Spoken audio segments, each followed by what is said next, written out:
Hello guys, this is Creative Education and you are watching Kumud Khanna.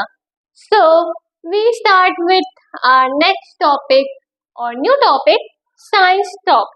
Topic तो वही है, सब topic की बात कर रहे हैं हम लोग. सब टॉपिक है साइंस टॉक. अब भाई साइंस के बारे में बात करते, चलो साइंस के बारे में बात करते. तुम और मैं क्या बात कर रहे हैं, चैप्टर से रिलेटेड बात करेंगे ना, आउट ऑफ थोड़ी ना बात करेंगे. तो देखते हैं साइंस टॉक क्या कहता है हमारा.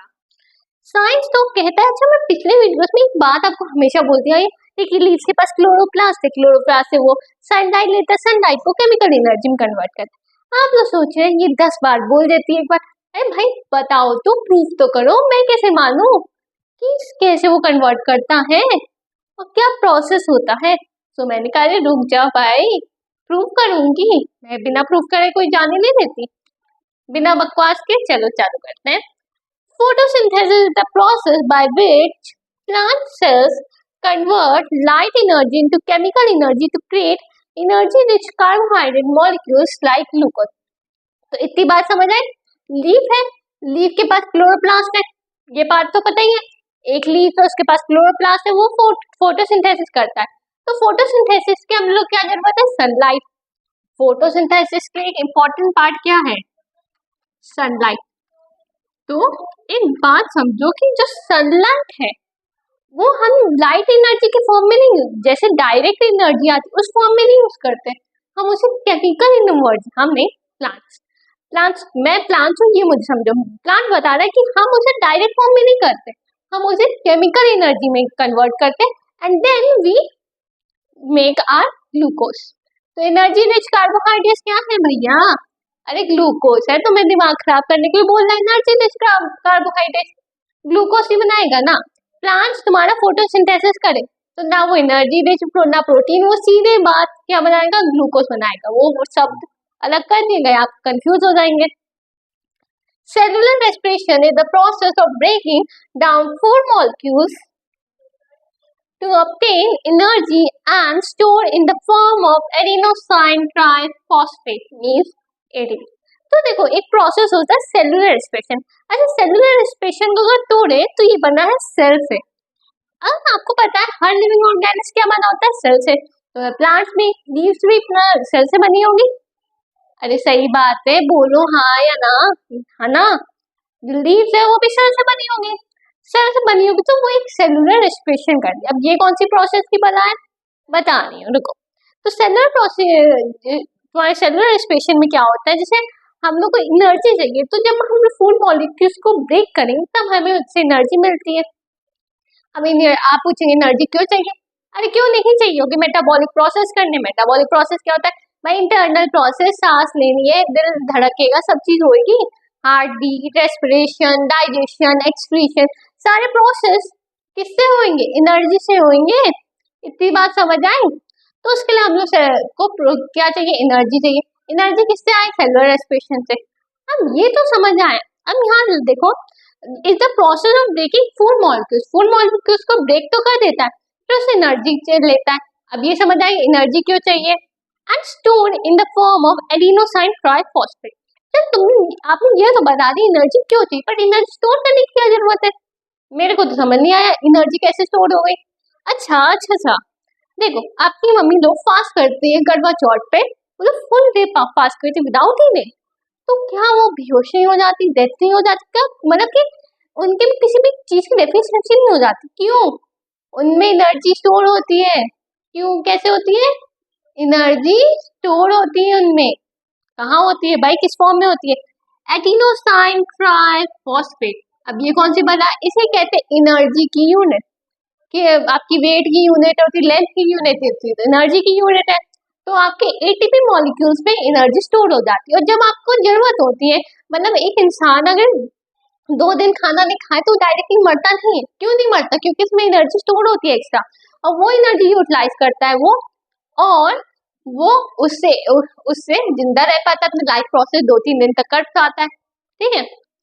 After creating sugar molecules through photosynthesis, plant cells undergo cellular respiration to create ATP molecules. तो देखो सबसे पहले शुगर मॉलिक्यूल्स कौन सी बना है भाई, अब ये क्या आ गया, अरे तुम्हें कंफ्यूज कर रहे हैं ये लोग. क्या है ये ग्लूकोज ही है। क्या है? ग्लूकोज है। कार्बोहाइड्रेट ये भी ग्लूकोज है। शुगर मॉलिक्यूल्स ये भी ग्लूकोज है। इतनी समझ आई? तो ग्लूकोज जैसे बन गया फोटोसिंथेसिस से। उसके बाद जब तुम खाना खा लेते हो तो वो लोग खाना बनाते हैं। वो लोग ऑटोट्रॉप्स है ना। हम लोग स्टार्टिंग पढ़े थे, ये ऑटोट्रॉप्स है, हम लोग हेटरोट्रॉप्स है। ठीक है, तो वो लोग खाना बना लेते हैं, उसके बाद उसको ब्रेक करते हैं। उन्हें भी तो एनर्जी चाहिए। ऐसा थोड़ी ना तुम्हें सारा खाना दे देंगे अपने मर जाएंगे, नहीं ना, उनको एनर्जी चाहिए। तो वो लोग पहले वो जो फूड मॉलिक्यूल्स को उसको ब्रेक करेंगे, सेलुलर रेस्पिरेशन करेंगे, एनर्जी लेंगे। एनर्जी जितनी यूटिलाइज होती है एक्स्ट्रा एनर्जी एटीपी मॉलिक्यूल्स में स्टोर कर देंगे। इतनी बात समझ आई? Plants utilize the stored ATP molecules to carry out their metabolic process. अब metabolic process क्या है? Internal process. Your all internal process is metabolic process. इतनी बात क्लियर हो गई? एक बार फिर से, plant photosynthesis energy rich carbohydrates बनाते हैं। एनर्जी रिच कार्बोहाइड्रेट जैसे मतलब कार्बोहाइड्रेट मतलब ग्लूकोज या फूड मॉलिक्यूल ब्रेक होते हैं सेलुलर रेस्पिरेशन के प्रोसेस में, तो वो एनर्जी रिलीज करते हैं। एनर्जी जो होती है वो स्टोर हो जाती है एटीपी एडिनोसिन ट्राइफॉस्फेट के फॉर्म में। और जैसे आपका शुगर मॉलिक्यूल्स बनते हैं फोटोसिंथेसिस, उसके बाद एनर्जी आपकी इन प्लांट से सेलुलर रेस्पिरेशन जाकर एटीपी मॉलिक्यूल्स बनाते हैं, उसमें एनर्जी स्टोर कर देते हैं। और एनर्जी जो स्टोर होती है वो यूज आती है आपके मेटाबॉलिक प्रोसेस में। क्लियर? इसमें कोई भी रॉकेट साइंस नहीं है, सिंपल सा टॉपिक। ठीक है, अब एक बार जरा इसको डायग्राम समझते हैं। तो हम लोग कोशिश करेंगे थोड़ा सा डायग्राम समझने की। तो एक तो इमिटर लेता, okay leave it.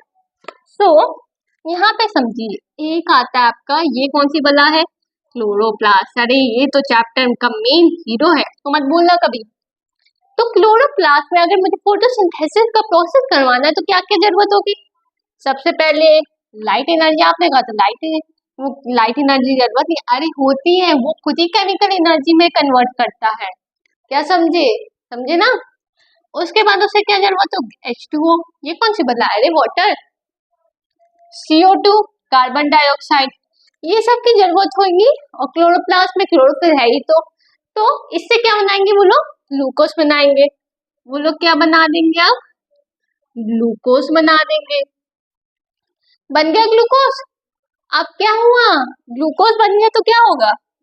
Sugar molecule glucose बना फोटोसिंथेसिस, तो अब वो जाएगा एटीपी बनाने, एडिनोसिन ट्राइफॉस्फेट बनाएगा, उसमें एनर्जी स्टोर होगी। ठीक है, और इसका जो प्रोसेस आएगा वो आ जाएगा आपका सेलुलर रेस्पिरेशन। तो इसमें जो प्रोसेस होगा आपका वो होगा सेलुलर रेस्पिरेशन। क्या होगा? Cellular respiration. उससे एटीपी बनेगा, और एटीपी कहाँ यूज होएगा भैया? मेटाबॉलिक प्रोसेसेस में।